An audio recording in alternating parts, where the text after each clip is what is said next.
वज़ीर आला देवेंद्र फडणवीस ने कहा कि कल वज़ीर आज़म की तमाम रियासतों के वज़राए आला के साथ मुनक़िदा वर्चुअल मीटिंग कामयाब रही। संकीर्ण हालात में भी मुल्क में ईंधन की सप्लाई को वज़ीर आज़म ने यकीनी बनाया है, जबकि कई ममालिक में पेट्रोल डीजल की कीमतों में इजाफा हुआ है। यह काम मुतासिर हुआ है, मगर हिंदुस्तान में पेट्रोल डीजल की कीमतों में इजाफा नहीं हुआ। इजाफी कीमतों का बोझ मरकज़ ने अपने सर पर ले लिया, ताकि लोगों को इजाफी माली बोझ से छुटकारा दिया गया है। मैं भारत के प्रधानमंत्री मोदी जी का आभार व्यक्त करता हूं कि कल उन्होंने सभी मुख्यमंत्रियों के साथ बैठक की। सभी देश के मुख्यमंत्रियों ने मोदी जी ने जिस प्रकार का नेतृत्व इस विश्व के क्राइसिस में दिया है, उसकी सराहना की। विशेष रूप से जब आसपास के सारे देशों में और कई प्रमुख विकसित देशों में भी क्राइसिस की परिस्थिति के कारण उनको काम बंद करना पड़ा, कुछ जगह 4 डे वीक करना पड़ा, कुछ जगह वर्क फ्रॉम होम करना पड़ा। ऐसे समय जिस प्रकार से मोदी जी ने इस क्राइसिस को हैंडल किया, पेट्रोल डीजल की आपूर्ति में कोई कमी नहीं आने दी। जो कीमतें बढ़ी उसका शॉक भी केंद्र सरकार ने स्वयं सहन किया, वो ग्राहकों पर नहीं डाला। साथ साथ गैस सिलेंडर एलपीजी लोगों को मुहैया कराए और अब कमर्शियल एलपीजी भी 70% तक उसकी आपूर्ति को ले जाने का काम किया। तो इस क्राइसिस में इस कार्य के लिए सबने उनकी सराहना भी की और विशेष रूप से इसमें प्रधानमंत्री जी ने एक बात पर बल दिया कि जिस प्रकार से देश में अफवाहें फैलाकर पैनिक की स्थिति तैयार की जा रही है, राज्यों ने। शिवसेना के तर्जुमान संजय निरुपम ने कहा कि मशरिक़ वस्ता में चल रही जंग का असर हिंदुस्तान में हुआ है। इसके बावजूद भारत में ना तो पेट्रोल डीजल की किल्लत है और ना ही कीमतों में कोई इजाफा हुआ है। अपोजिशन सिर्फ अफवाहें फैला रहे हैं। संजय निरुपम ने कहा कि अफवाहें फैलाने वाले मुल्क के दुश्मन। देखिए, अफवाह उड़ाने वाले देश के दुश्मन होते हैं। जिस तरीके से खाड़ी देशों में, पश्चिम एशिया में जो युद्ध चल रहा है, ईरान और इजराइल के बीच एक भयंकर बमबारी हो रही है, उसकी वजह से नेचुरली स्वाभाविक तौर पर जो पेट्रोलियम प्रोडक्ट्स की जो निर्यात की व्यवस्था है और हमारे देशों में जो उनके आयात की व्यवस्था है, चाहे डीजल पेट्रोल हो, क्रूड ऑयल हो या फिर पेट्रोलियम गैस हो, इन सबके सप्लाई पर थोड़ा असर पड़ा है। लेकिन जो विरोधी पक्ष में काम करने वाले जो नेतागण हैं, वो पहले दिन से इस तरह के अफवाह उड़ा रहे हैं कि आने वाले दिनों में हिंदुस्तान में भयंकर क्राइसिस पैदा होने वाली है। लोगों को डीजल नहीं मिलेगा, पेट्रोल नहीं मिलेगा, गैस के एलपीजी गैस के सिलेंडर नहीं मिलेंगे। महाराष्ट्र के बीजेपी रुकन असेंबली संजय उपाध्याय ने कांग्रेस पर मुबैना टिकट बराए नकद स्कैंडल के हवाले से सख्त तनकीद की। उन्होंने कहा कांग्रेस ने अवाम के एतमाद को नुकसान पहुंचाया है। संजय उपाध्याय ने वज़ीर-ए-आज़म नरेंद्र मोदी की क़यादत की भी तारीफ की, खास तौर पर आलमी बहरान, ईंधन की दस्तयाबी और हुक्मरानी के शोबों में उनकी कारकर्दगी पर जोर देते हुए कहा कि हुकूमत ने अवाम के मसाइल हल करने में मौसर इक़दाम किए। हरियाणा की कांग्रेस की नेत्री जो वर्षों से कांग्रेस से जुड़ी थी, जिनका परिवार स्वतंत्रता संग्राम से जुड़ा था, उन्होंने कांग्रेस पर, कांग्रेस के नेता वेणुगोपाल, उनके पीए पर गंभीर आरोप लगाए हैं कि पैसा देकर टिकट का लेन देन होता है। और ये मामला सामने आने के बाद दिल्ली में एफआईआर दर्ज हुई है। ये कांग्रेस का चरित्र दिखाता है। कांग्रेस आज खत्म होने के कगार पर है, फिर भी अपनी आदतों से छुटकारा नहीं पा रही है। इन्हीं बुराइयों के कारण, इन्हीं त्रुटियों के कारण कांग्रेस की ये दुर्दशा हुई है। लेकिन कांग्रेस का नेतृत्व अपनी मस्ती में है।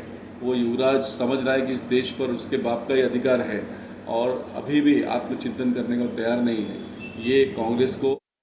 शिवसेना रुकन पार्लियामेंट संजय राउत ने वज़ीर-ए-आज़म की जानिब से मुनक़िदा वर्चुअल मीटिंग पर अपने ख्यालात पेश किए। उन्होंने कहा कि जब वज़ीर-ए-आज़म टीम इंडिया की बात करते हैं तो क्या टीम इंडिया में सिर्फ मोदी और अमित शाह हैं।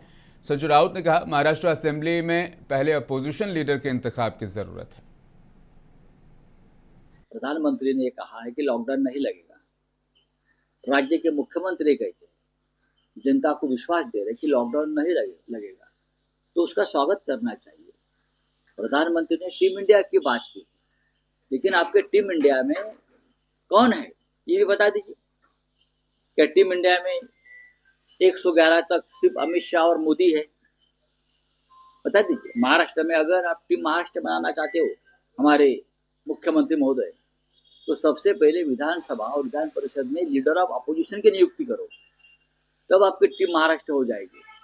और जो संकट है महाराष्ट्र में, देश में, उसे सामना करने के लिए सबसे पहले आपको विश्वास में लेना होगा अपोजिशन। वो ले लीजिए। ये 500 करोड़ की मदद देश की जनता ने की, सरकार ने नहीं की।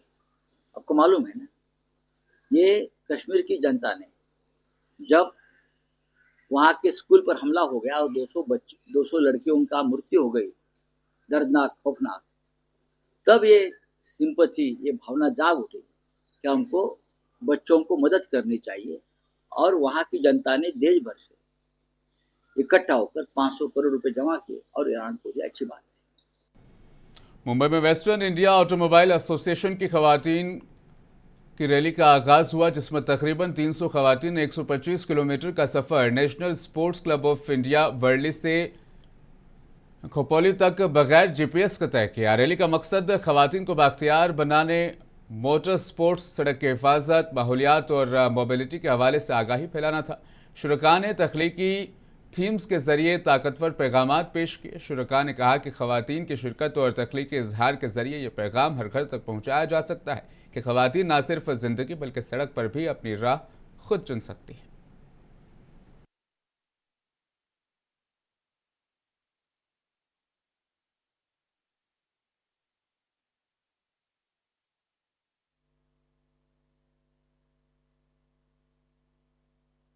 ये western India automobile association WIA, जिसके नाम से वो रिकग्नाइज है, ये to celebrate international women's day, उसके लिए ये हम लोग सेलिब्रेट कर रहे हैं। इसमें 75 एंट्रीज है और 300 महिला है। इस साल हम बॉम्बे से करजत से खपोली के रूट पर जाएंगे और ये महिला सुरक्षा के रिलेटेड ही नहीं बल्कि वुमेन इन मोटर स्पोर्ट, जो कि सर ने बोला है, मोबिलिटी के लिए, रोड सेफ्टी के लिए, सस्टेनेबिलिटी के लिए, एनवायरनमेंट सेफ्टी के लिए, इन सब के रिलेटेड अवेयरनेस एक प्रोग्राम है और जो एडवोकेसी हम की घर घर तक पहुंचाना चाहते हैं। सो महिला से बेटर कोई नहीं कर पाएगा, I guess. Basically, we have dressed up as phoenix. We rise, and we are fearless. We are unstoppable. हम लोग का टीम, राजस्थानी का टीम हम लोग ने रखा था because many Marwadi women are still at home. So we, as a team, we thought we'll have to bring in social media में इन लोग को लेके आने के लिए हम लोग ने ये टीम रखा था। And we are so excited because this is our first time rally. So we are so excited. हमारा टीम है क्वींस ऑफ जज्बा एंड गरिमा। हम लोग ये बोलना चाहते हैं कि हर एक औरत हेसिटेशन से लेके कॉन्फिडेंस तक आना चाहिए, हर एक को। थाने में नायब वज़ीर आला एकनाथ शिंदे और रुकन पार्लियामेंट श्रीकांत शिंदे ने कल रात मुनक्किदा चैत्र नवरात्रि के जश्न में हिस्सा लिया। दोनों लीडरों ने जुलूस के दौरान देवी का रथ खींचा और झील पर देवी की आरती अदा भी की। इस मौके पर शहरियों की बड़ी तादाद ने शिरकत की और जश्न की खुशियों में शामिल हुए। नायब वज़ीर आला और MP ने कहा कि यह त्यौहार मुआशरती हम आहंगी और सकाफती विरसे को फ़रोग़ देने का बेहतरीन मौका है।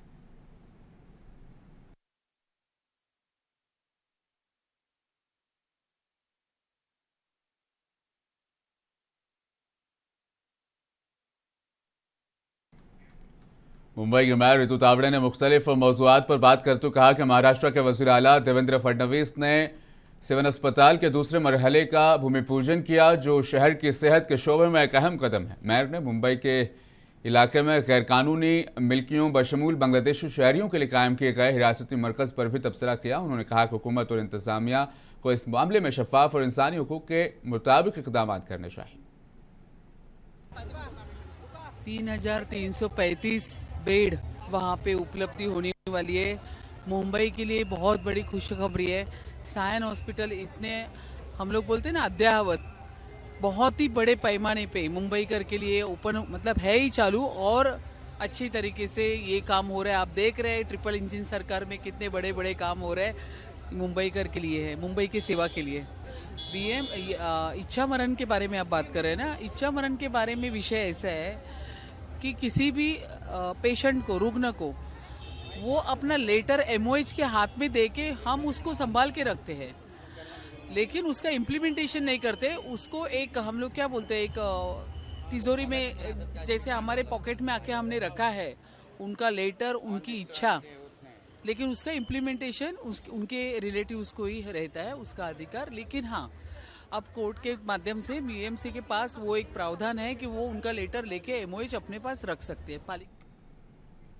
शिवसेना लीडर शाइना एनसी ने कहा कि इस बार बंगाल में बीजेपी की सरकार बनने जा रही है। मुंबई में मीडिया से बात करते हुए शाइना एनसी ने कहा कि बंगाल की अवाम ने ममता बनर्जी को 3 बार मौका दिया, उन्होंने घुसपैठियों को बंगाल में दाखिल होने दिया। हमेशा ममता बनर्जी रियासत की अवाम को एनआरसी के नाम पर डराती हैं। इस बार ये बहाना नहीं चलेगा, क्योंकि रियासत की अवाम ने बीजेपी को मौका देने का मन बना लिया है। ममता बनर्जी ने सिर्फ वोट बैंक की राजनीति की है। हर बार 3 बार जीत के आई है मुख्यमंत्री के रूप में। अपने काम के आधार पे कोई टिप्पणी नहीं, सिर्फ ये कहना कि एसआईआर। आपको ये समझना चाहिए ममता जी कि घुसपैठ को किसने शरण दिया, कौन से घुसपैठ को इंक्लूड किया वोटर लिस्ट में। और जब क्लीन अप प्रोसेस होता है एसआईआर जैसे मुहिम में, वहां आप लोगों को भड़काते हैं और बोलते हैं यह एनआरसी है। मैं पूछना चाहती हूं, क्या आपने कभी भी कोई भी बयान दिया आपके डेवलपमेंटल एजेंडा? 3 बार वेस्ट बंगाल की जनता ने आपको मौका दिया, लेकिन ये बार आपको निश्चिंत रूप से कोई और बहाना सोचना पड़ेगा, क्योंकि भारत